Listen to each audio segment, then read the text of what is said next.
Meu nome é Dona Carmen, tenho 74 anos, e se você está me escutando agora, é porque Deus quis que minha história chegasse até seus ouvidos. O que vou contar não é invenção, não é novela, é vida real que ainda queima na minha alma como ferro em brasa. Antes de começar, quero te dizer uma coisa. Me escutar até o final pode mudar sua forma de ver o mundo. Porque tem verdades que a gente só aprende quando ouve quem já viveu o inferno na terra e conseguiu sair de lá para contar. Fico feliz que você esteja aqui, me dando sua atenção, porque cada pessoa que escuta minha história ajuda outras mulheres a não se sentirem sozinhas nessa luta. Eu tinha apenas 14 anos quando descobri que minha própria família havia me vendido como se eu fosse uma cabeça de gado no curral. 14 anos, minha filha. Ainda brincava de casinha com bonecas de milho, ainda sonhava em aprender a ler direito, ainda acreditava que papai e mamãe me protegeriam de tudo de ruim que existia no mundo. Mas, naquele domingo maldito de agosto de 1965, quando o sol estava queimando a terra seca do sertão baiano e eu voltava do rio onde tinha ido buscar água, vi uma cena que estilhaçou minha infância em 1000 pedaços. Havia um homem na nossa varanda, um homem que nunca tinha visto antes, sentado na cadeira de balanço do meu pai, como se fosse dono da casa. Era alto, magro como vara seca, com bigode grisalho que descia até o queixo e olhos pequenos que pareciam 2 caroços de feijão preto, encravados no rosto. Usava um terno escuro mesmo com aquele calor de rachar pedra, chapéu de couro na cabeça e botas que batiam no chão como martelo quando andava. Quando me viu chegando com a lata d'água na cabeça, seus olhos me percorreram dos pés à cabeça de um jeito que me fez sentir nua, mesmo estando toda coberta. Era como se ele estivesse me avaliando, me pesando, me calculando igual fazendeiro que vai comprar animal novo para o rebanho. Meu pai estava ali do lado, com aquela cara de homem que já decidiu tudo sem perguntar para ninguém. E minha mãe no canto da varanda, chorando baixinho, mas tentando esconder as lágrimas com a barra do vestido. Carmen, meu pai me chamou com voz grossa. Venha cá, minha filha. Quero te apresentar o seu Sebastião Carneiro. Ele é fazendeiro lá do município vizinho, homem respeitado, de posses. O tal de Sebastião se levantou da cadeira e veio na minha direção com passos lentos, como o predador que cerca a presa. Quando chegou, perto de mim, senti um cheiro azedo de suor velho e fumo de corda que me embrulhou o estômago. A menina é bonitinha mesmo, ele disse para meu pai, como se eu não estivesse ali, como se fosse muda e surda. Tem corpo de mulher já formado, quadril largo, vai dar bons filhos. E os dentes? Deixa eu ver os dentes. Antes que eu pudesse entender o que estava acontecendo, ele segurou meu queixo com dedos grossos e calejados e forçou minha boca a abrir. Examinou meus dentes como se fosse comprar égua, passando o dedo indicador pela minha gengiva, contando quantas eram sãs, quantas tinham cárie. A humilhação que senti naquele momento foi tão grande que minhas pernas tremeram e quase caí no chão. Papai, o que está acontecendo? Consegui perguntar quando ele finalmente soltou meu rosto. Minha voz saiu fraca, assustada, porque no fundo do coração eu já sabia que algo terrível estava sendo tramado. Meu pai limpou a garganta, evitou olhar nos meus olhos e disse as palavras que destruíram minha vida. Minha filha, você vai casar. Seu Sebastião pediu sua mão e eu já acertei tudo com ele. É uma grande oportunidade para a nossa família. Você vai ter uma vida boa, casa grande, não vai passar necessidade. O mundo rodou na minha frente. Casar? Eu? Com aquele homem velho que podia ser meu avô? Com aquele estranho que havia me examinado como animal de feira? Mas papai, eu não quero casar. Eu nem conheço esse homem. Eu ainda sou criança. Gritei com toda a força que tinha no peito. Mas meu pai levantou a mão como se fosse me bater, e eu me calei na hora. Sebastião riu com um som rouco, desagradável, e disse: Criança? Menina, você já tem corpo de mulher, já está na idade de se acasalar. Comigo, você vai aprender a ser mulher de verdade, vai ter muito serviço para fazer e muito filho para parir. Foi nesse momento que entendi que não era um casamento que estava sendo arranjado, era uma venda. Meu próprio pai estava me vendendo para aquele homem como se eu fosse mercadoria. A ficha caiu pesada na minha cabeça quando vi Sebastião tirar do bolso um envelope gordo e entregar na mão do meu pai. Dinheiro, Muito dinheiro. Mais dinheiro do que nossa família tinha visto junto na vida inteira. Meu pai pegou o envelope, contou as notas uma por uma e guardou no bolso da camisa com um sorriso satisfeito. Está tudo acertado então, disse ele. O casamento é na próxima semana. Naquela noite, quando todos dormiam, saí, escondida para o quintal, e chorei até não ter mais lágrimas. Chorei pela infância que estava sendo arrancada de mim. Chorei pelos sonhos que nunca poderia realizar. Chorei pela traição dos meus próprios pais. Olhei para as estrelas no céu e pedi para Deus me levar daquele mundo, porque preferia morrer a viver o que estava me esperando. Mas Deus não me levou. Ele tinha outros planos para mim, planos que eu só entenderia muitos anos depois, quando descobrisse que tinha forças que nem eu mesma sabia que existiam. Os dias que se seguiram passaram como pesadelo que não acaba nunca. Nossa casa virou um entra e sai de vizinhas trazendo panos, dando palpite sobre o casamento da Carmen. Que sorte a sua menina, casar com um homem de posses, respeitado. Sorte? Que sorte era essa de ser entregue como gado para um homem que podia ser meu avô? Que sorte era essa de ter minha infância destruída por algumas notas de dinheiro? Eu queria gritar, queria correr para longe, queria sumir deste mundo, mas sabia que não tinha para onde ir. Menina pobre no sertão não tem escolha, não tem voz, não tem direito, nem a própria vida. Sebastião voltou mais 2 vezes antes do casamento, sempre trazendo presentes que mais pareciam correntes. Um vestido apertado que mal cabia no meu corpo, um colar pesado que machucava meu pescoço, sapatos que apertavam meus pés. A cada visita, ele ficava mais íntimo, mais atrevido. Passava a mão no meu cabelo, segurava minha cintura quando ninguém estava olhando. Sussurrava no meu ouvido coisas que me faziam tremer de nojo. Logo, você vai ser minha menina. Logo vai aprender para que serve mulher neste mundo. O dia do meu casamento chegou como uma tempestade que a gente vê de longe, mas não consegue fugir. Era um sábado de setembro de 1965, sol rachando de quente no sertão baiano, mas eu estava gelada por dentro, tremendo como vara verde no temporal. Acordei antes do galo cantar, não porque queria, mas porque o terror não me deixava pregar o olho direito havia uma semana inteira. O vestido que minha mãe tinha costurado com retalhos emprestados das vizinhas estava pendurado na porta do nosso único guarda-roupa, como um fantasma branco me esperando para me levar embora de casa para sempre. Minha irmã caçula, Rosana, de apenas 9 anos, ficou me olhando com aqueles olhos grandes e assustados, enquanto minha mãe tentava pentear meus cabelos cacheados que não queriam ficar no lugar. Carmen, você tá com medo? Ela perguntou baixinho, porque já sabia que não podia fazer barulho quando papai estava por perto. Não soube o que responder para ela. Como explicar para uma criança que eu estava morrendo de terror? Como contar que cada minuto que passava era como caminhar para o matadouro?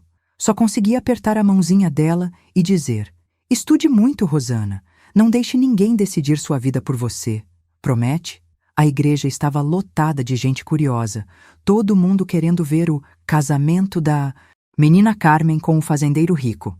Sebastião estava lá na frente, todo empertigado no seu terno preto que cheirava a naftalina, com uma gravata vermelha que parecia uma ferida aberta no peito. Quando me viu entrando de braço dado com meu pai, que me entregava igual Judas entregou Jesus, ele não sorriu, não demonstrou alegria nenhuma. Apenas acenou com a cabeça como quem confirma que a mercadoria havia chegado em bom estado para a entrega. Caminhei pelo corredor daquela igreja, como se estivesse andando para a forca. Cada passo era como pisar em cacos de vidro. Cada respiração era como engolir fogo. As pessoas sorriam, acenavam, jogavam pétalas de flores, mas eu só conseguia ouvir o som do meu próprio coração querendo sair pela boca. Quando cheguei ao altar, e o padre começou a falar sobre amor, sobre companheirismo, sobre os deveres sagrados do matrimônio, as palavras soaram como mentiras pesadas no ar abafado da igreja. Aceitas por esposo Sebastião. Carneiro aqui presente? Perguntou o padre me olhando nos olhos. Minha boca secou como poço na estiagem. Olhei para Sebastião, que me encarava com aqueles olhos pequenos e duros, esperando minha resposta. Olhei para meu pai na primeira fileira, que me fez sinal com a cabeça para eu responder logo. Olhei para minha mãe, que chorava escondida atrás do lenço. Sim, saiu da minha garganta como um grito sufocado. Aceito. E naquele momento, a menina que eu era morreu ali mesmo, na frente de Deus e de todo mundo.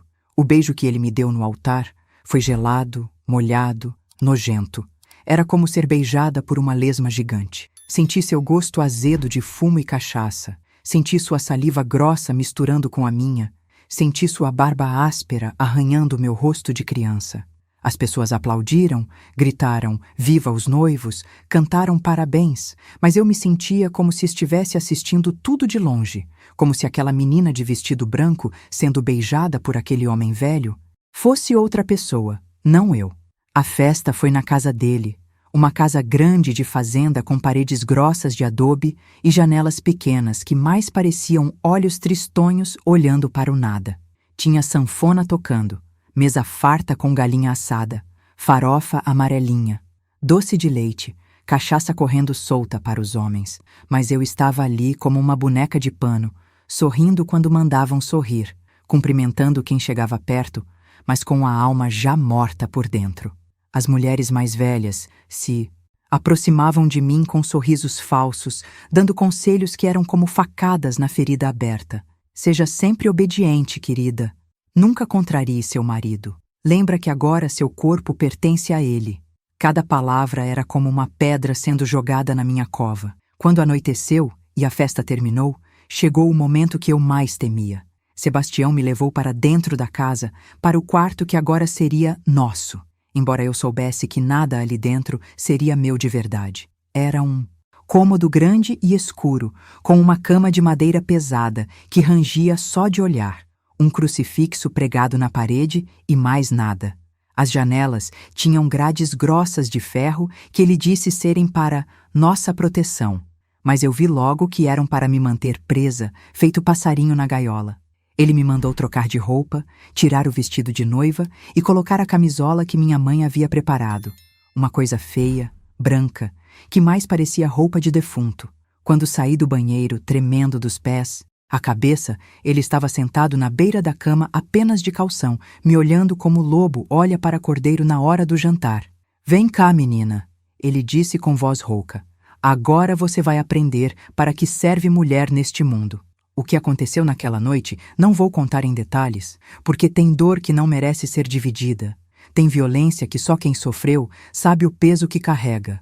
Só posso dizer que naquela madrugada eu descobri que existem formas de morrer sem parar de respirar, formas de ser destruída sem deixar marca no corpo. Chorei tanto que encharcou o travesseiro, mas chorei baixinho, porque ele havia deixado bem claro que mulher barulhenta não era bem vista na casa dele.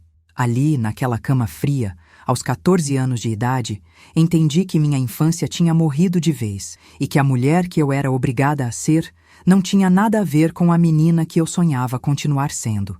Nos dias seguintes, comecei a aprender as regras da minha nova prisão. Acordar antes do sol nascer para fazer o café forte do jeito que ele gostava.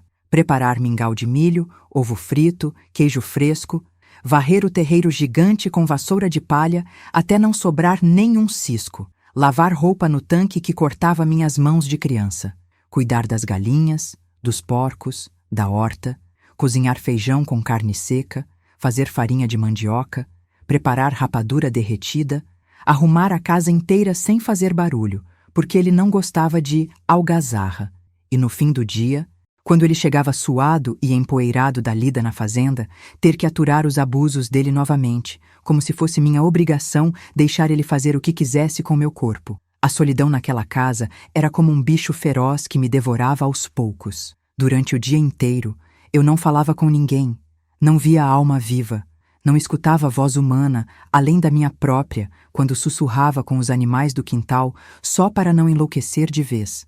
Comecei a dar nomes para os objetos. A panela de ferro virou minha amiga esperança. A vassoura virou liberdade. O pilão virou sonho. Era minha forma patética de tentar manter algum pedacinho de humanidade naquele lugar que mais parecia cemitério dos vivos. E se você está sentindo que essa história toca algo profundo no seu coração, que desperta em você uma compaixão verdadeira por todas as meninas que passam por isso ainda hoje, Clique em Valeu demais para apoiar essa missão. Esse gesto pequeno, mas cheio de amor, ajuda essas histórias chegarem até outras pessoas que precisam ouvir que não estão sozinhas nessa luta. Continuando nossa conversa. Uma tarde, quando ele chegou mais cedo do normal e me encontrou sentada debaixo da mangueira, olhando para o horizonte distante, sua cara se fechou como o céu de tempestade. Que é que você está fazendo aí parada, mulher? Tem serviço esperando. Me levantei rapidinho, pedindo desculpas, mas não foi suficiente. Ele me deu um empurrão tão forte que caí de joelhos no chão, de terra batida, ralando as palmas das mãos nas pedrinhas. Mulher minha não fica perdendo tempo com pensamento besta. Tem que estar sempre ocupada, sempre útil. E foi assim que aprendi que até sonhar acordada era proibido na minha nova vida. Os meses foram se arrastando como ferida que não cicatriza, e eu fui descobrindo que havia tipos diferentes de sofrimento, cada um mais cruel que o outro. Sebastião não era apenas controlador, ele era perverso de uma forma que machucava minha alma mais que qualquer pancada. Havia estabelecido regras rígidas para minha vida. Eu não podia sair da propriedade nem para ir ao armazém da esquina. Não podia receber visitas de ninguém da minha família. Não podia nem conversar com os vaqueiros que trabalhavam na fazenda. Era como se ele tivesse construído uma prisão invisível ao redor de mim, e eu era a única prisioneira. A primeira vez que ele me agrediu com violência foi num dia que eu havia derramado um pouco de café na mesa. Era manhã cedo. Eu estava tonta de sono e cansaço, porque ele não me deixava descansar direito nem durante a noite. Quando viu as gotas de café escorrendo pela madeira, sua cara se transformou num bicho raivoso. Que porcaria é essa, criatura inútil? Tentei limpar rapidinho com o pano, pedindo desculpa, mas não adiantou. Ele me deu um tapa na cara tão forte que meus ouvidos apitaram e vi estrelas no meio do dia.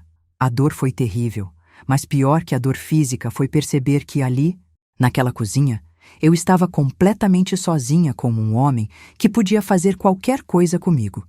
Mulher minha tem que ter jeito para as coisas. Se não tem, vai aprender na força. E foi exatamente isso que aconteceu. A partir daquele dia, qualquer coisa que ele considerasse erro, uma panela que chiou demais no fogo, uma camisa que não ficou bem passada, um bom dia que ele achou que saiu sem educação, virava motivo para ele me educar do jeito dele. Nunca eram agressões que deixassem marca visível, porque ele era esperto demais para isso. Eram beliscões que deixavam roxo por baixo da roupa, puxões de cabelo que arrancavam mecha inteira, empurrões contra a parede que deixavam meu corpo dolorido por dias. Ele sabia exatamente como machucar sem deixar prova. Foi nessa época que descobri que estava esperando o bebê. Minha menstruação havia parado. Eu sentia enjoos terríveis que me faziam vomitar até bile, e uma fraqueza estranha tomava conta do meu corpo, pequeno. Quando tive certeza, fiquei dividida entre uma alegria desesperada e um medo profundo que me gelava por dentro. Alegria porque finalmente teria alguém para amar de verdade, alguém que seria realmente meu. Medo porque sabia que criar uma criança naquele inferno seria como tentar plantar flor em terra queimada. Mas mesmo assim, comecei a conversar baixinho com meu bebê, prometendo que ia proteger ele de tudo ruim, que ia dar todo o amor que eu não recebi. Quando contei para Sebastião que estava grávida, ele ficou em silêncio por um tempo que pareceu eterno. Depois riu com aquele som rouco e desagradável que me dava arrepios. Era de se esperar. Mulher serve para isso mesmo, para parir filho e cuidar de casa. Espero que seja homem, porque mulher já basta você. Suas palavras foram como facadas no meu peito, mas tentei não demonstrar.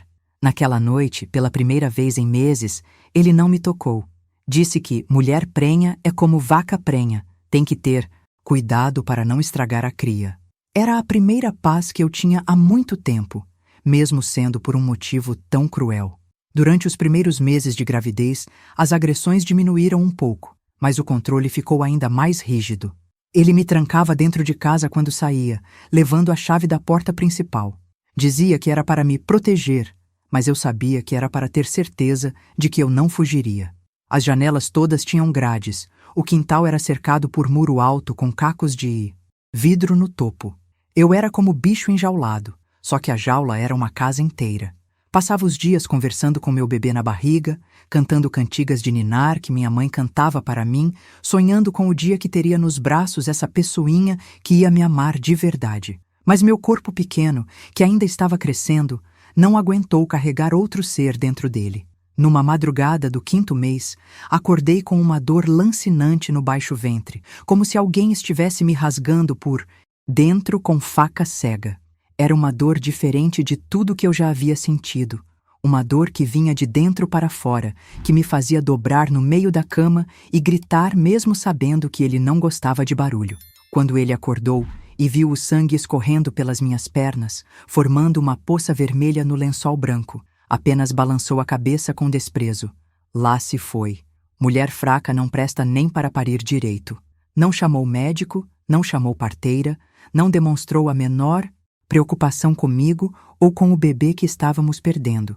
Me deixou lá, sangrando e sofrendo sozinha, perdendo meu filho e um pedaço da minha alma junto. Fiquei 3 dias de cama, com febre alta e delirando de dor, enquanto ele continuava sua vida normal como se nada tivesse acontecido. Quando finalmente consegui me levantar, fraca como um passarinho caído do ninho, ele disse: "Agora limpa essa sujeira toda e volta ao trabalho. Lamentação não traz criança de volta." Depois que perdi meu bebê, algo dentro de mim se quebrou para sempre. Era como se a última fagulha de esperança que ainda restava tivesse sido apagada com água fria. Comecei a ter pesadelos terríveis todas as noites. Sonhava com criança chorando, com sangue escorrendo, com morte e abandono.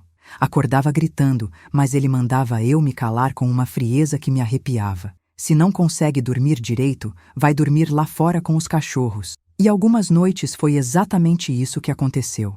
Eu pegava um cobertor velho, me enfiava num canto do alpendre e passava a madrugada toda acordada, tremendo de frio e de medo, olhando para as estrelas e pedindo para Deus me levar daquele mundo. Os anos foram passando e eu fui virando uma sombra de gente. Meu cabelo, que antes era castanho e brilhante, ficou sem vida e opaco. Meu corpo, que era de menina saudável, ficou esquelético e curvado de tanto carregar peso nos ombros e dor no peito. Meus olhos perderam o brilho, minha voz ficou rouca, de tanto engolir choro. Eu tinha apenas 18 anos, mas me sentia como se tivesse 80. Era como se cada dia naquela casa sugasse um pedacinho da minha essência, até que quase não sobrava nada da menina que eu tinha sido antes daquele casamento maldito. A única coisa que ainda me ligava ao mundo lá fora eram as raríssimas visitas da minha irmã Rosana. Ela cresceu e virou uma mocinha linda, esperta, cheia de vida. Tudo que eu deveria ter sido se tivesse tido a chance. Quando me via naquele estado lastimável, seus olhos se enchiam de lágrimas, mas ela nunca perguntava diretamente sobre minha situação. Sabia que eu não podia falar abertamente, que ele sempre estava por perto de ouvido colado nas nossas conversas. Mas às vezes, quando íamos buscar lenha no quintal, ela sussurrava no meu ouvido: "Carmen, você não nasceu para viver assim. Ainda tem jeito de ser diferente." Eu queria acreditar nas palavras dela, mas já estava tão quebrada por dentro que não conseguia imaginar outra vida além daquela. Foi numa dessas visitas que Rosana me contou que havia conhecido um rapaz bom na cidade, um carpinteiro trabalhador que a respeitava e queria casar com ela do jeito certo. "Carmen, ele me pediu em casamento, mas disse que só vai marcar a data se você puder ir na nossa festa. Ele sabe que você é importante para mim e quer sua bênção." Quando ouvi essas palavras, chorei tanto que molhei a blusa inteira. Era a primeira vez em anos que alguém me tratava como pessoa importante, como alguém cuja opinião e presença tinham valor. Mas sabia que Sebastião jamais me deixaria sair daquela propriedade, nem que fosse para o casamento da minha própria irmã. Nossa propriedade numa tarde chuvosa para cuidar da esposa de um dos trabalhadores de Sebastião, que estava tendo um parto difícil. Era uma mulher pequenina de corpo, mas com uma presença que preenchia qualquer lugar onde pisava, como se carregasse uma luz própria por onde andava. Sebastião não gostava de estranhos na propriedade, principalmente mulheres que ele não podia controlar, mas não tinha escolha. A mulher do vaqueiro estava em trabalho de parto há 2 dias e precisava de ajuda urgente. Enquanto Dona Benedita cuidava da parturiente, eu fiquei rondando os arredores da casa pequena onde moravam, fingindo que estava cuidando das galinhas, mas na verdade fascinada por aquela mulher que comandava a situação com tanta sabedoria e firmeza. Quando ela finalmente conseguiu fazer a criança nascer saudável e a mãe se recuperar, veio até onde eu estava e me olhou com uma intensidade que me atravessou como raio. Menina, você tem uma dor muito profunda escondida no peito, ela disse baixinho, olhando ao redor para ter certeza de que ninguém estava escutando. Mas também tem uma força guardada lá dentro que nem você mesma sabe que existe. Essa força vai te salvar um dia, quando chegar a hora certa. Suas palavras me pegaram completamente desprevenida, porque fazia tanto tempo que alguém falava comigo como se eu fosse uma pessoa de verdade, não apenas uma sombra que cozinhava e apanhava. Ela ficou na propriedade por 5 dias, acompanhando o resguardo da nova mãe, e a cada dia arranjava um jeito de trocar algumas palavras comigo, sempre longe dos ouvidos de Sebastião. Foi ela quem me ensinou que resistir não significa apenas aguentar pancada e humilhação. Resistir, minha filha, é guardar viva a chama que eles tentam apagar dentro da gente. É ter segredos que nos fortalecem. É manter pensamentos que eles nunca vão conseguir controlar. É lembrar todos os dias que você é mais que o sofrimento que estão fazendo você passar. No último dia de sua visita, quando Sebastião saiu cedo para marcar gado, ela me entregou um pequeno saquinho de pano costurado à mão, cheio de ervas secas que cheiravam a esperança. Isso aqui vai te ajudar a não engravidar mais enquanto não for sua vontade. Uma colher pequena de chá toda manhã, antes de comer qualquer coisa.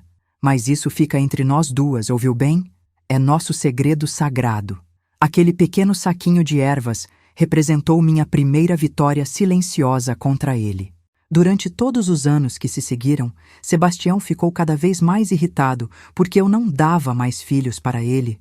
Chegou até a me levar num curandeiro da região para ver se eu tinha algum defeito no corpo, mas eu sabia muito bem o que estava fazendo. Não queria trazer outra criança para aquele mundo de desgraças, não queria ver um filho meu crescendo naquele ambiente pesado de violência e tristeza. Toda manhã, quando preparava o café amargo do jeito que ele gostava, eu tomava meu chá secreto e sentia como se estivesse recuperando um pedacinho pequeno, mas importante, do controle sobre minha própria vida. E se essa história está tocando fundo no seu coração, se você sente que essas palavras chegaram até você no momento exato em que precisava ouvir sobre resistência e força interior, clique em Valeu Demais para apoiar essa missão de levar esperança para quem mais precisa. É assim que conseguimos continuar trazendo essas histórias de superação para iluminar outros caminhos. Sua ajuda faz toda a diferença na vida de pessoas que ainda estão na escuridão. Mas Dona Benedita me ensinou algo ainda mais precioso que as ervas. Me ensinou a encontrar força nos pequenos rituais, a conversar com a lua cheia, a ler os sinais que a natureza mandava para quem sabia observar. Durante as madrugadas insones, quando ele dormia pesado depois de beber pinga demais, eu saía em silêncio para o quintal e ficava ali debaixo do céu estrelado, sentindo que fazia parte de algo muito maior que aquela casa, muito maior que aquele sofrimento, muito maior que a pequenez da minha vida diária. Ali, naqueles momentos roubados, eu me conectava com uma versão de mim mesma que ainda estava viva, mesmo enterrada fundo. Foi numa dessas noites de lua cheia que comecei a planejar minha fuga. Não fuga do corpo, porque sabia que isso seria impossível e a punição seria pior que a morte, mas uma fuga da alma, uma forma de preservar minha essência em algum cantinho que ele jamais conseguiria alcançar. Comecei a criar uma vida paralela na minha imaginação, onde eu era livre para ser quem realmente era por dentro. Nessa vida secreta, eu viajava para lugares distantes, conhecia gente interessante, tinha conversas profundas sobre assuntos importantes, ria alto sem medo, chorava quando tinha vontade, amava e era amada de verdade. Durante os dias longos de trabalho pesado, lavando roupa no tanque que cortava minhas mãos, cozinhando paneladas enormes de comida, varrendo aquele terreiro gigante, eu me refugiava nessa vida imaginária. Me via caminhando pelas ruas de cidades grandes que só conhecia de ouvir falar, usando vestidos coloridos e bonitos, carregando livros debaixo do braço, sentando na praça para conversar com outras mulheres sobre seus sonhos e planos. Essa vida que existia só na minha cabeça foi minha salvação durante os anos mais escuros, porque me lembrava que dentro de mim ainda morava uma mulher capaz de sonhar, mesmo quando esses sonhos pareciam impossíveis de realizar. Sebastião começou a perceber que alguma coisa havia mudado em mim. Embora não conseguisse identificar exatamente o que era, eu continuava obediente, continuava fazendo todos os serviços da casa sem reclamar, continuava aturando os abusos dele sem reagir, mas havia uma distância nova nos meus olhos que o incomodava profundamente. Você tá estranha, mulher. Parece que tá sempre pensando em alguma coisa que não me diz respeito. E eu respondia que não era nada importante, que estava apenas cansada do trabalho pesado. Mas por dentro, sorria porque sabia que ele jamais conseguiria acessar meus pensamentos mais íntimos e preciosos. Foi nessa época que comecei a colecionar pequenos tesouros que encontrava pelo quintal. Uma pedrinha com formato bonito, uma pena colorida de passarinho, uma flor seca que ainda guardava perfume, um galho retorcido que parecia obra de arte. Escondia tudo numa caixinha de madeira enterrada embaixo da goiabeira, no fundo do quintal onde ele nunca ia. Era meu tesouro secreto, minha coleção de belezas pequenas que me lembravam todos os dias de que o mundo ainda podia ser bonito, mesmo quando visto através das grades da minha prisão particular. Cada objeto daqueles era como um talismã contra a desistência, uma prova concreta de que eu ainda era capaz de enxergar poesia onde outros viam apenas sujeira e abandono. Nesses momentos de resistência silenciosa e recolhimento espiritual, eu sentia que não estava completamente derrotada. Mesmo vivendo naquele inferno disfarçado de casamento, eu ainda era dona absoluta dos meus pensamentos mais profundos, ainda podia escolher como reagir por dentro às coisas terríveis que me aconteciam por fora.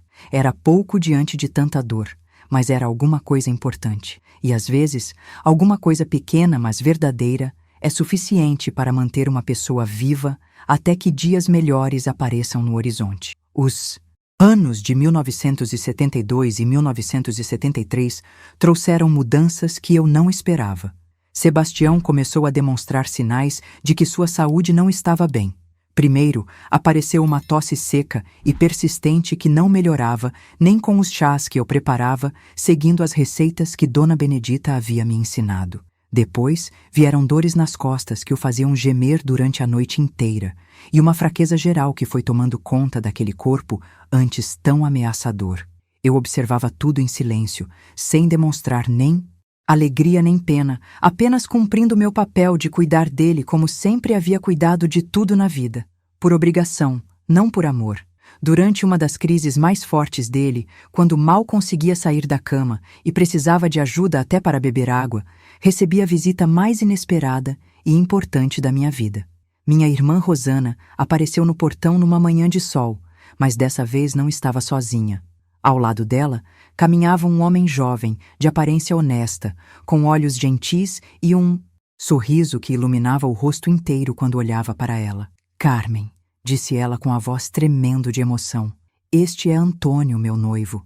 Viemos contar que vamos nos casar no mês que vem, mas nossa festa só vai estar completa se você puder estar lá conosco. Quando vi aqueles dois jovens de mãos dadas, brilhando de felicidade e amor verdadeiro, senti uma mistura de sentimentos tão intensa que quase caí no chão. Era alegria imensa pela sorte da minha irmã, mas também uma dor lancinante pela vida que eu nunca tive e nunca teria. Antônio me cumprimentou com respeito genuíno, como se eu fosse uma pessoa importante, não apenas a irmã maltratada que Rosana visitava de vez em quando. Dona Carmen, ele disse, olhando bem nos meus olhos. Rosana me fala tanto da senhora que eu já sinto como se fosse da família também. A senhora precisa estar no nosso casamento, porque sem a senhora lá, nossa alegria não vai estar completa de verdade. Posso continuar contando. Como foi que consegui, pela primeira vez em quase 10 anos, sair daquela propriedade para respirar o ar da liberdade, mesmo que fosse por apenas algumas horas? Rosana, que havia crescido e se tornado uma mulher determinada e corajosa, não aceitou um não como resposta. Ela se plantou na frente da cama dele, olhou nos olhos daquele homem que havia destruído minha vida e disse com uma firmeza que me encheu de orgulho: Seu Sebastião, com todo o respeito que o senhor merece, minha irmã vai sim ao meu casamento. Ela já perdeu muita coisa boa na vida, não vai perder isso também. É uma vez só, algumas horas apenas, e ela volta no mesmo dia. Foi a primeira vez em quase 10 anos que vi alguém enfrentar Sebastião cara a cara e sair vencendo. Talvez porque ele estivesse debilitado demais para impor sua vontade com a brutalidade de sempre, ou talvez porque reconheceu em Rosana uma força que nem ele conseguia quebrar. O fato é que ele cedeu, rosnando como bicho acuado, com a condição de que eu voltasse antes do sol se pôr e que não fizesse papelão na festa. Aceitei as condições sem hesitar nem um segundo, porque finalmente ia ter a chance de respirar ar puro fora daquela prisão, mesmo que fosse por apenas algumas horas preciosas. O casamento de Rosana foi num sábado ensolarado de outubro de 1973, numa igrejinha pequena, mas enfeitada com flores do campo que Antônio e os amigos dele haviam colhido na madrugada. Quando vi minha irmã caçula entrando na igreja, linda no seu vestido branco simples, mas cheio de amor verdadeiro, chorei todas as lágrimas que havia guardado durante anos e anos. Ela estava ali por escolha própria, casando com um homem que a amava de verdade, cercada de gente que torcia sinceramente pela felicidade dela. Era tudo que eu havia sonhado para mim mesma quando era menina, e nunca consegui ter. Durante a festa, que foi na casa da família do Antônio, vivi algumas das horas mais felizes da minha vida adulta. Conversei com pessoas diferentes que me tratavam como gente normal, ri de piadas inocentes que não tinha escutado há uma década, comi doces caseiros que não provava. Desde a infância, dancei algumas músicas quando insistiram muito comigo. Por algumas horas abençoadas, consegui esquecer completamente quem eu era no dia a dia e onde vivia. Fui apenas Carmen, a irmã mais velha da noiva, uma mulher entre outras mulheres, celebrando a vida e o amor como deveria ser sempre. Quando chegou a hora de voltar para casa e Antônio me levou de carona na charrete, chorei escondida durante todo o caminho, porque sabia que estava voltando para minha prisão, particular depois de provar como era gostoso ser livre. Mas aquele dia havia mudado algo fundamental dentro de mim. Ver minha irmã feliz, realizada, dona da própria vida, acendeu uma fagulha que eu pensava estar definitivamente apagada. Comecei a pensar que talvez, só talvez, ainda houvesse alguma esperança para mim também. Não sabia como nem quando, mas pela primeira vez em quase uma década comecei a acreditar que minha história não precisava terminar naquela casa, com aquele homem, naquele sofrimento sem fim. Sebastião continuou piorando nos meses que se seguiram. As dores se intensificaram. A tosse trouxe sangue várias vezes e ele passou a maior parte do tempo acamado, dependendo totalmente de mim para tudo: comida, remédios caseiros, higiene pessoal, companhia durante as crises. Eu cuidava dele sem raiva no coração, mas também sem amor nenhum. Era como cuidar de um estranho perigoso que havia morado na minha casa por muito tempo. Sentia pena da condição humana dele, mas não conseguia esquecer todos os anos de humilhação, pancadas e abusos que ele havia me imposto quando estava forte e saudável. Foi numa tarde de dezembro, quando ele estava particularmente debilitado e delirando de febre, que aconteceu algo que mudou para sempre nossa dinâmica. Ele me chamou para perto da cama com aquela vozinha fraca, segurou minha mão com dedos que pareciam galhos secos e disse algo que jamais pensei que sairia da boca dele. Carmen, eu sei que não. Fui um marido bom para você. Sei que a machuquei demais, que roubei seus anos de mocidade, que fiz você infeliz quando podia ter feito diferente. Fiquei parada como estátua, sem saber o que responder, porque era a primeira vez em quase 10 anos que ele demonstrava algum tipo de consciência sobre meu sofrimento. Não estou pedindo perdão. Ele continuou com dificuldade para respirar, porque sei que fiz coisas que não têm perdão mesmo. Só quero que saiba que do meu jeito errado e violento, eu achava que estava cuidando de você, dando segurança, fazendo o que os homens da minha geração aprenderam a fazer com as esposas. Suas palavras não apagaram uma década inteira de dor e humilhação, mas me mostraram que até mesmo os piores de nós carregam algum pedacinho de humanidade escondido no fundo da alma. Não o perdoei naquele momento. Nem sei se algum dia consegui perdoar completamente, mas comecei a entender que ele também havia sido prisioneiro dos seus próprios medos, ignorância e limitações. Naquela noite, pela primeira vez em anos, consegui dormir profundamente, sem pesadelos, sem sobressaltos, sem terror. Era como se algum peso invisível e terrível tivesse sido tirado dos meus ombros cansados. Ainda não sabia que minha liberdade estava bem mais próxima do que eu imaginava, mas já podia sentir no ar que algo importante estava mudando, que uma fase nova da minha vida estava prestes a começar, como primavera depois do inverno mais rigoroso. A morte de Sebastião chegou numa madrugada de abril de 1974, silenciosa como ele sempre gostou que fosse tudo na sua casa. Eu estava dormindo na cadeira encostada na parede, ao lado da cama dele, porque nos últimos dias ele havia ficado muito fraco e precisava de cuidados a toda hora. Acordei com um silêncio diferente, mais pesado, mais definitivo que o silêncio normal da madrugada. Quando olhei para ele, vi que havia partido durante o sono, com o rosto finalmente em paz, livre das dores que o atormentavam há tantos meses. Minha primeira reação não foi nem alívio, nem tristeza. Foi uma sensação estranha de vazio completo, como se depois de tantos anos definindo minha vida inteira em relação a ele, eu não soubesse mais quem era quando ele não estava mais ali para me oprimir. Fiquei sentada naquela cadeira por um tempo que não sei medir, olhando para aquele homem que havia sido meu dono, meu algoz, meu companheiro forçado, tentando entender exatamente o que estava sentindo. Aos poucos, uma consciência nova e libertadora foi tomando conta de mim. Pela primeira vez, em quase 10 anos, eu estava completamente sozinha. Verdadeiramente sozinha, e isso significava que finalmente era livre como um passarinho que quebra as barras da gaiola. O enterro foi um evento formal e cheio de hipocrisia, com muita gente que respeitava o nome dele na região, mas que não sabia como ele realmente era dentro de casa. Os filhos que ele tinha de casamentos anteriores apareceram de longe, todos interessados na herança e nas terras, mas sem demonstrar tristeza real pela morte do pai, que mal conheciam. Eu estava lá, toda vestida de preto, cumprindo meu papel de viúva enlutada e sofrida, mas por dentro sentia como se estivesse assistindo ao enterro da minha própria prisão. Quando desceram o caixão na cova funda e jogaram a primeira pá de terra vermelha, respirei fundo pela primeira vez em uma década inteira.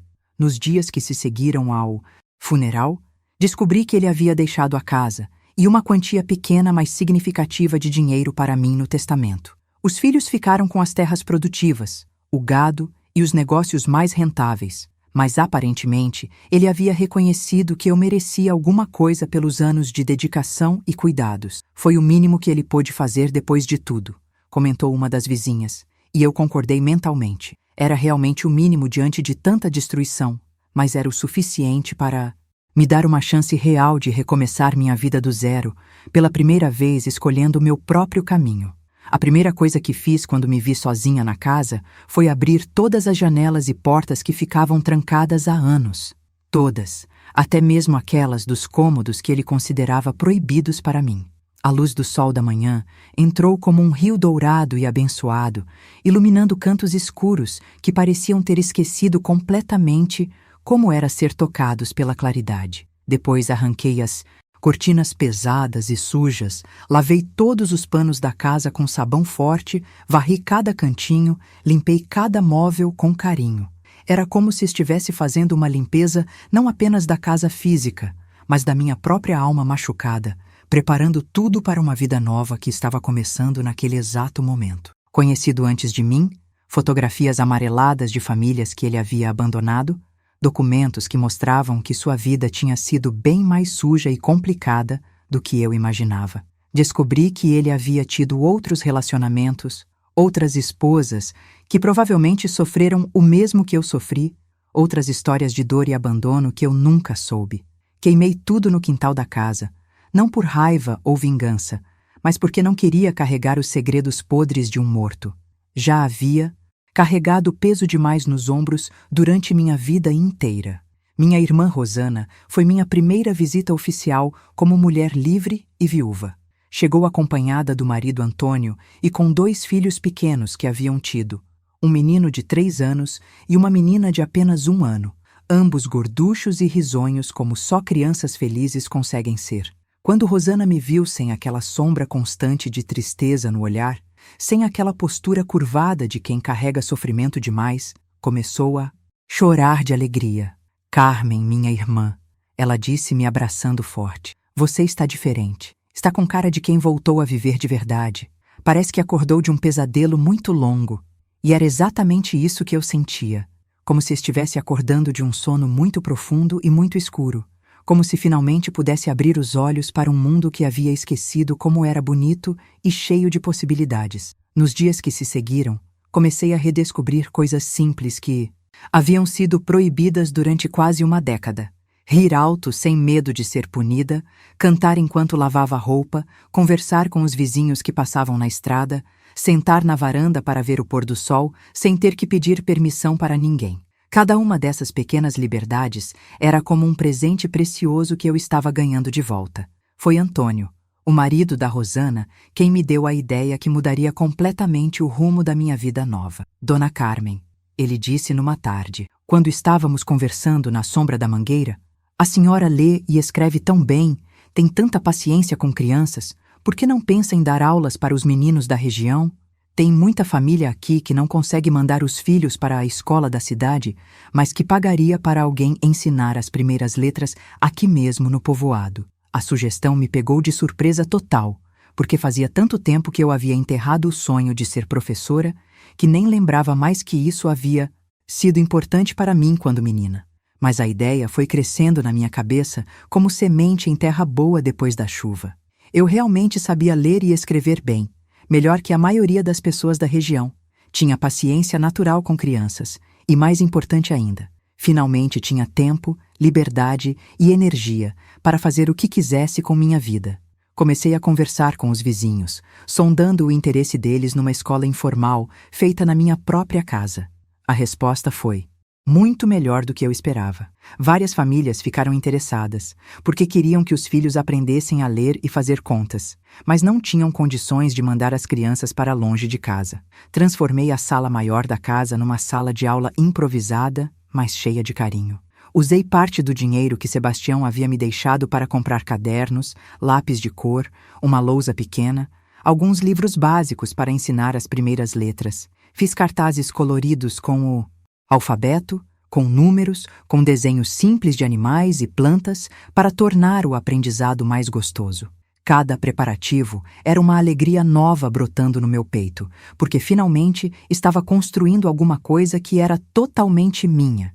Alguma coisa que tinha a ver com quem eu realmente era por dentro, escondido embaixo de todos aqueles anos de sofrimento. No primeiro dia de aula, apareceram 7 crianças, 4 meninas e 3 meninos, com idades entre 6 e 11 anos. Todos curiosos e animados para aprender coisas novas. Quando vi aqueles rostinhos atentos olhando para mim com expectativa e confiança, senti uma emoção que não sabia mais que era capaz de sentir.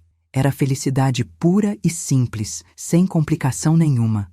Era a sensação de estar finalmente no lugar certo da vida, fazendo a coisa certa, sendo quem eu sempre deveria ter sido se as circunstâncias tivessem sido diferentes. Ensinar aquelas crianças se tornou a razão mais importante da minha existência nova. Cada letra que elas aprendiam, cada palavra que conseguiam ler sozinhas, cada conta de somar e subtrair que resolviam corretamente, era uma vitória minha também.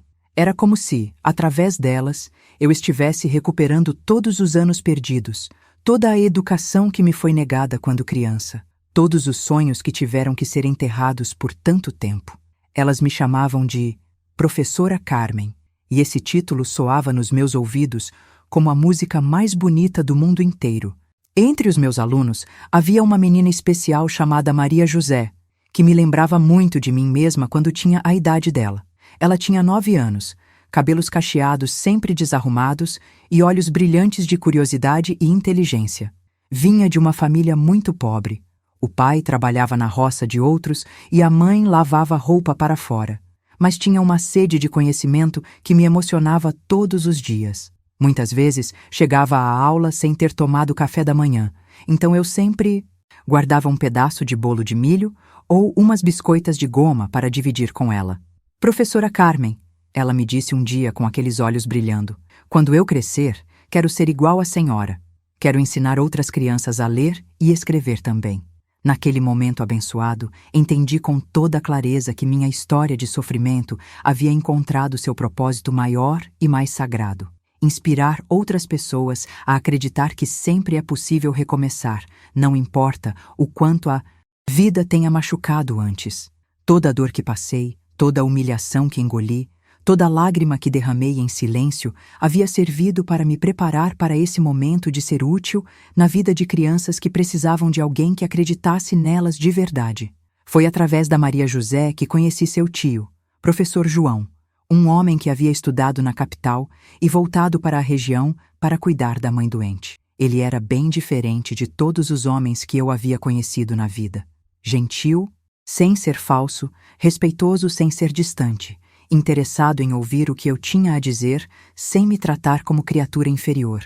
Quando soube do trabalho que eu estava fazendo com as crianças da comunidade, ficou genuinamente impressionado. A senhora está fazendo um trabalho lindo e importante aqui, ele me disse numa tarde quando veio buscar a sobrinha. Essas crianças vão levar sua influência positiva para o resto da vida delas.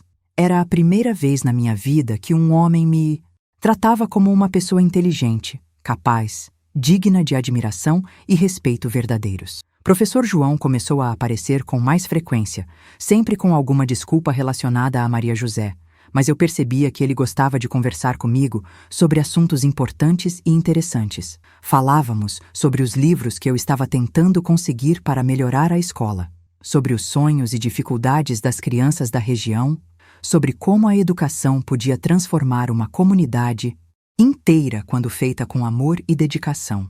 Ele me emprestou livros da sua biblioteca pessoal e me trouxe materiais escolares melhores que conseguia na cidade.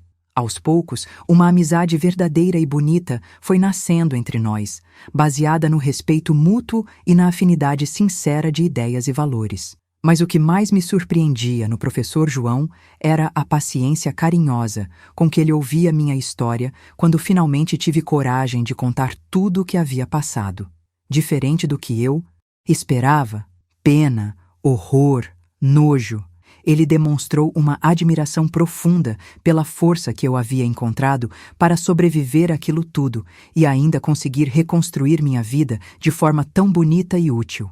Carmen, ele me disse com aquela voz calma e sincera que caracterizava todas as suas falas. Você é uma das pessoas mais corajosas e admiráveis que já conheci na vida. Conseguir transformar tanta dor em tanto amor pelas crianças é um milagre que poucos seres humanos conseguem realizar. A amizade com o professor João me ensinou que era possível, sim, ter um relacionamento saudável e bonito com um homem, baseado no carinho verdadeiro, no respeito mútuo e na parceria de igual para igual. Ele nunca tentou me pressionar para coisa alguma. Nunca demonstrou ciúmes ou possessividade doentia. Nunca questionou minhas decisões ou tentou me controlar de forma nenhuma. Quando começamos a nos encontrar para jantar na minha casa ou para passear na pracinha do povoado nos finais de semana, era porque ambos queríamos estar ali, não porque um estava obrigando o outro. Era a primeira vez na vida que eu experimentava o que realmente significava escolher livremente a companhia de alguém, sem medo, sem pressão, sem violência escondida. Nossa pequena escola informal foi ganhando tanto reconhecimento na região que a prefeitura da cidade próxima me fez um convite muito importante. Queriam que eu fosse dar aulas na escola municipal, com salário garantido todo mês e todos os materiais necessários para trabalhar adequadamente. Era uma oportunidade incrível para qualquer pessoa, mas significava deixar minha casa, deixar minha escola do coração, deixar professor João e a comunidade onde finalmente havia encontrado o meu lugar no mundo. Foi uma decisão difícil que me fez pensar durante semanas, mas acabei optando por ficar onde estava. Minha missão mais importante estava ali, naquele cantinho de chão onde havia plantado as sementes do meu renascimento como pessoa. E se essa mensagem de superação e renascimento está tocando profundamente no seu coração, se você sente que essas palavras chegaram até você no momento exato em que precisava ouvir sobre recomeços e novas possibilidades, clique em Valeu demais para apoiar essa corrente de esperança. É assim que conseguimos continuar levando essas histórias transformadoras para mais pessoas que estão passando por momentos difíceis e precisam saber que existe luz no final do túnel. Posso continuar contando como foi que, com o passar dos anos, vi meus primeiros alunos crescerem e seguirem caminhos que seus pais nunca imaginaram possíveis? Enfermeira registrada. Outros se tornaram professores primários, contadores, técnicos em agricultura, funcionários públicos respeitados. Alguns voltaram para ajudar suas famílias na roça, mas trouxeram conhecimento novo e métodos melhores de plantio e criação. Cada sucesso deles era como se um pedacinho de mim estivesse florescendo pelo mundo afora, espalhando sementes de esperança e conhecimento por onde passassem. Professor João e eu nunca nos casamos oficialmente no cartório ou na igreja, mas construímos uma parceria bonita e duradoura que durou mais de 15 anos. Ele cuidava da saúde educacional das crianças e jovens da região. Eu cuidava da alfabetização e primeiras letras, e juntos ajudávamos nossa comunidade a crescer e se desenvolver de forma digna e respeitosa. Era exatamente o tipo de relacionamento que eu havia sonhado quando menina, mas nunca pensei que fosse possível, baseado no amor verdadeiro, no companheirismo sincero, na construção de alguma coisa importante juntos, sem violência, sem possessividade doentia, sem controle abusivo. Nossa pequena escola informal cresceu tanto em qualidade e reconhecimento que começaram a chegar alunos de povoados vizinhos, trazidos pelos próprios pais em carroças e a cavalo para aprender conosco. Chegamos a ter até 22 crianças ao mesmo tempo, de idades variadas, todos ansiosos para aprender coisas novas. Tive que adaptar a casa inteira. Transformei 2 quartos em salas de aula, menores para dividir as turmas por idade. Construí um alpendre coberto para as atividades ao ar livre. Plantei uma horta educativa onde ensinava sobre plantas e agricultura, junto com as lições de matemática e português. Cada manhã, quando via aqueles rostinhos curiosos chegando com seus cadernos debaixo do braço e lápis apontados, meu coração se enchia de uma alegria pura que nunca conseguia descrever direito.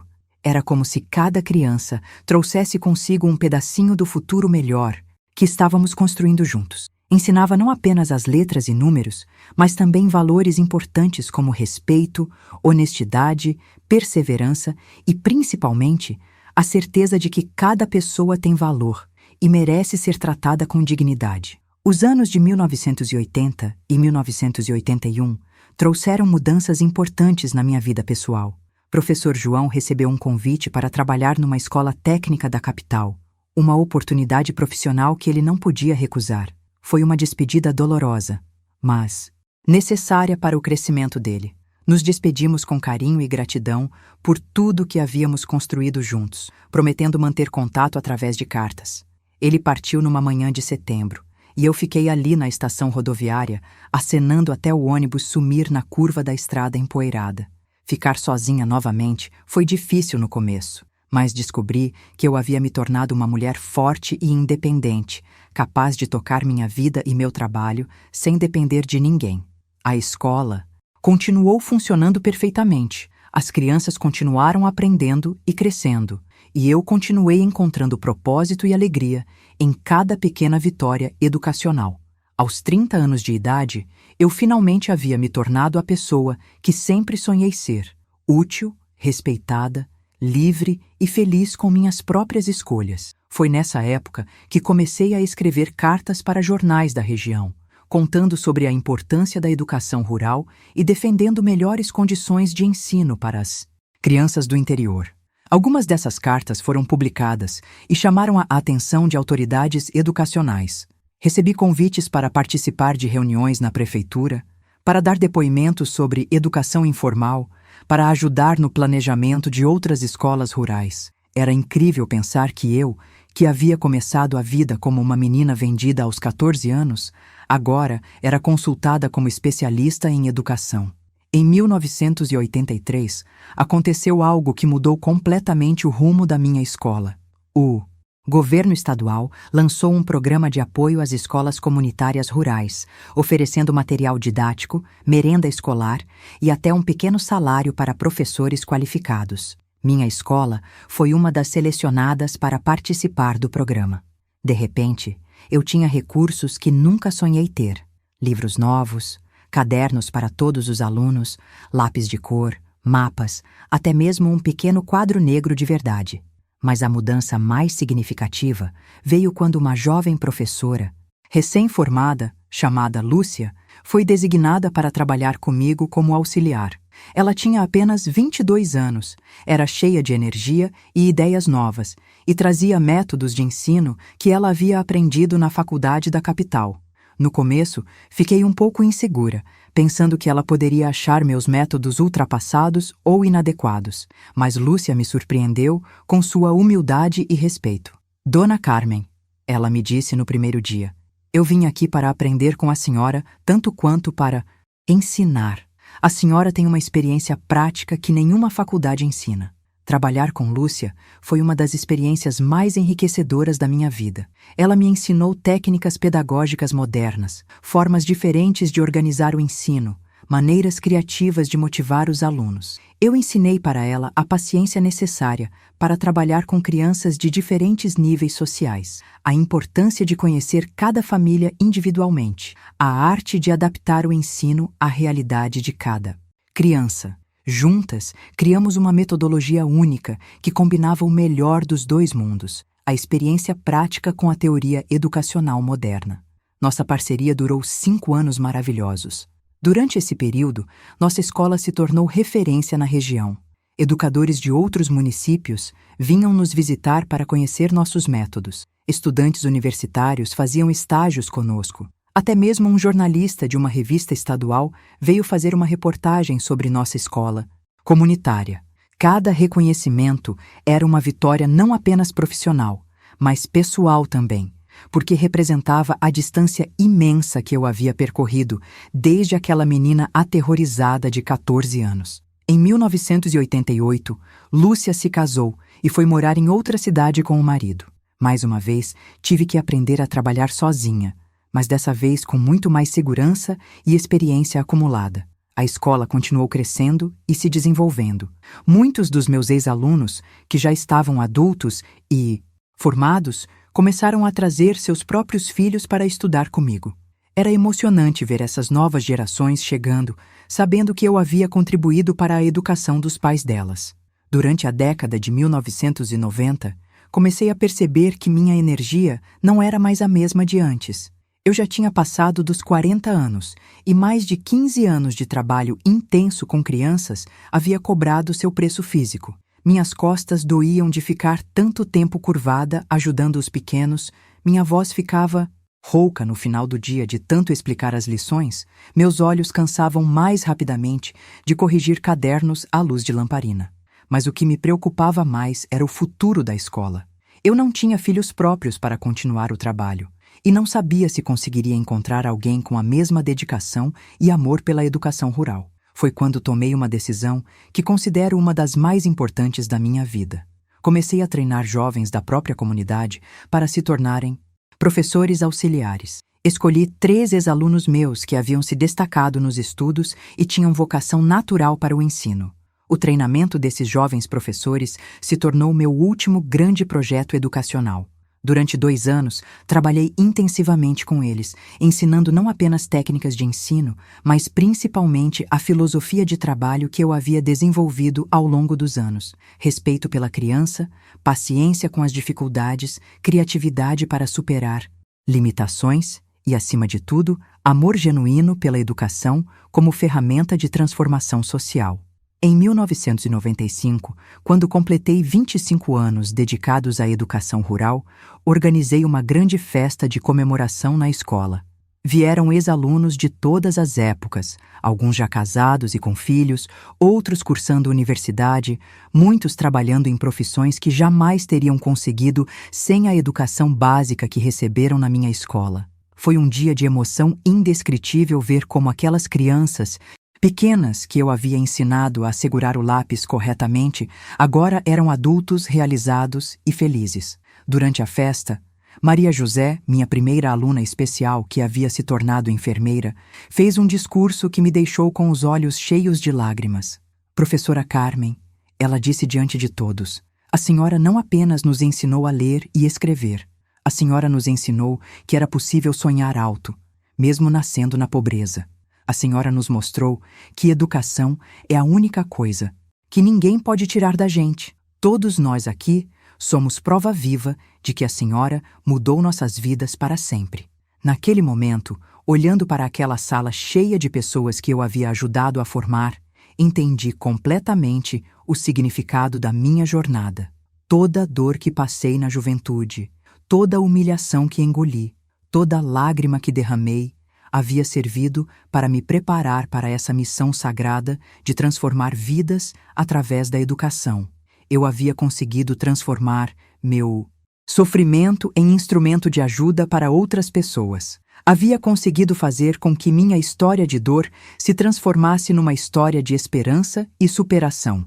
Meus últimos anos dedicados à educação foram marcados pela satisfação profunda de ver uma terceira geração de alunos chegando à minha escola. Filhos e netos dos meus primeiros estudantes vinham aprender as primeiras letras comigo, criando uma continuidade bonita que me enchia de orgulho.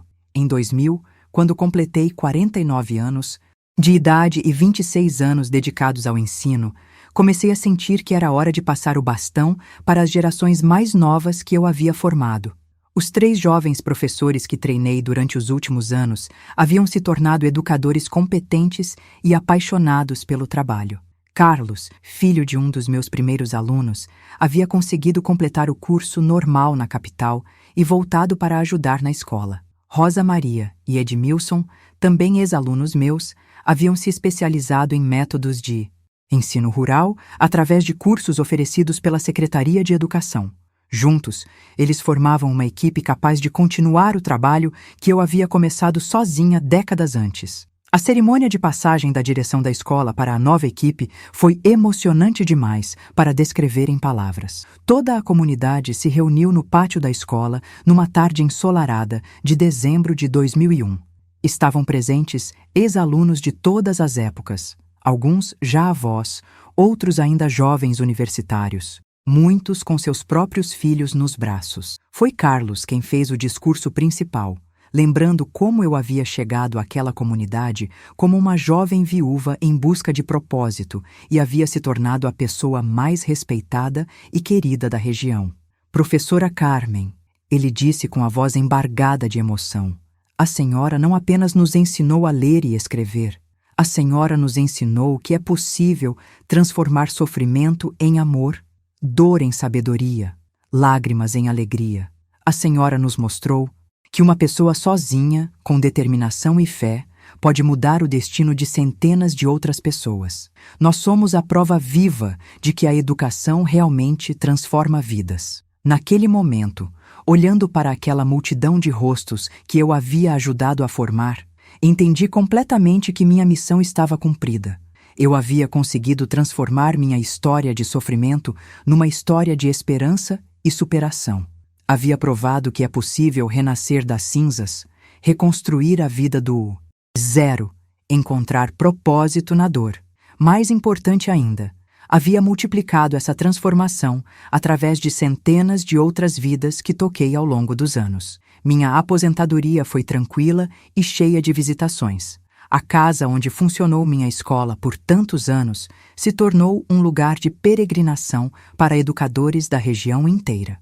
Jovens professores vinham me procurar para ouvir conselhos sobre como trabalhar com crianças carentes, como adaptar métodos de ensino à realidade rural, como manter a motivação diante das dificuldades. Sempre recebi todos com carinho, porque sabia que cada conselho dado podia beneficiar dezenas de crianças no futuro.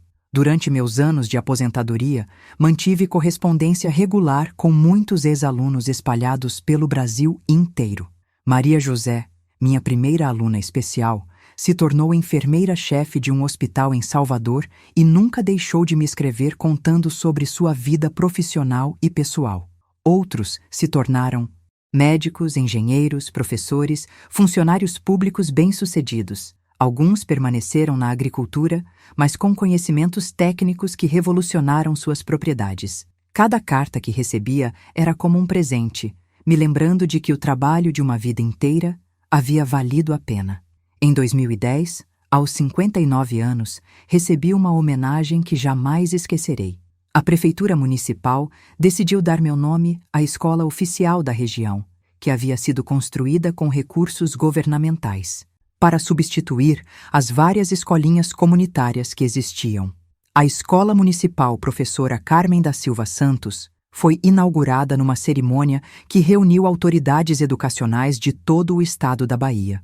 Foi emocionante ver meu nome numa placa de bronze na entrada de uma escola moderna, bem equipada, capaz de atender centenas de crianças com qualidade. Durante a cerimônia de inauguração, o secretário de Educação do Estado fez um discurso sobre a importância dos educadores, pioneiros como eu na construção da educação baiana. Professora Carmen, ele disse, representa a essência do que é ser educador, transformar vidas através do conhecimento, da dedicação e do amor. Sua história é um exemplo para todos nós de que é possível vencer qualquer obstáculo quando se tem um propósito maior que nossas próprias dificuldades. Hoje, aos 74 anos, quando olho para trás e vejo a jornada que percorri, fico admirada com a capacidade que Deus nos dá para renascer das cinzas. A menina de 14 anos que foi vendida como gado para um homem cruel se transformou numa mulher respeitada, querida, útil para sua comunidade. O sofrimento que poderia ter me destruído se tornou a força que me capacitou para ajudar centenas de outras pessoas. A educação que me foi negada na infância se multiplicou através de todas as crianças que tive o privilégio de ensinar. Minha história não é apenas minha, é de todas as mulheres que passaram por situações parecidas e conseguiram encontrar força para recomeçar. É de todas as crianças pobres que descobriram na educação uma forma de mudar suas vidas. É de todos aqueles que acreditam que sempre é possível transformar dor em propósito, lágrimas em alegria, sofrimento em sabedoria. Se você chegou até aqui ouvindo minha história, quero que saiba que ela foi contada especialmente para você. Não importa que tipo de dificuldade você esteja enfrentando neste momento, não importa o quanto a vida já tenha te machucado, sempre existe uma possibilidade de recomeço. Sempre existe uma forma de transformar seu sofrimento em instrumento de ajuda para outras pessoas. Sempre existe uma maneira de fazer sua história de dor se tornar uma história de esperança. E se essa mensagem tocou profundamente seu coração, se você sente que essas palavras chegaram até você no momento exato em que precisava ouvir sobre superação e recomeços, clique em "Valeu demais" para apoiar essa missão de levar esperança e luz para quem mais precisa. É assim que conseguimos continuar espalhando essas histórias transformadoras pelo mundo. Quero terminar nossa conversa pedindo uma coisa especial para você. Se inscreva neste canal com muito carinho, porque aqui você vai encontrar outras histórias como a minha. Histórias de pessoas que conseguiram vencer obstáculos enormes e transformar suas vidas. Sua inscrição não é apenas um número. É um voto de confiança numa missão de espalhar esperança. É uma forma de dizer que você acredita que ainda existem histórias bonitas para serem contadas neste mundo. Conte para mim nos comentários qual foi a parte da minha história que mais tocou seu coração. De onde você está me ouvindo? Que tipo de dificuldade você está enfrentando hoje que talvez minha experiência possa ajudar de alguma forma? Sua história também é importante, também merece ser ouvida, também pode inspirar outras pessoas. Não tenha medo de compartilhar, porque aqui você está entre amigos que entendem que a vida às vezes machuca, mas que sempre existe esperança. E se você aprendeu alguma coisa importante com minha história, sobre resistência, sobre recomeços, sobre transformar dor em propósito, compartilhe isso nos comentários também.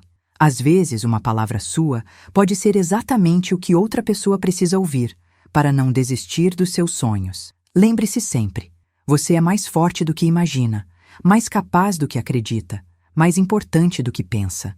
Sua história ainda está sendo escrita, e os próximos capítulos podem ser os mais bonitos de todos. Nunca desista de acreditar que dias melhores vão chegar. Com muito carinho e gratidão por ter me ouvido até o final, Dona Carmen.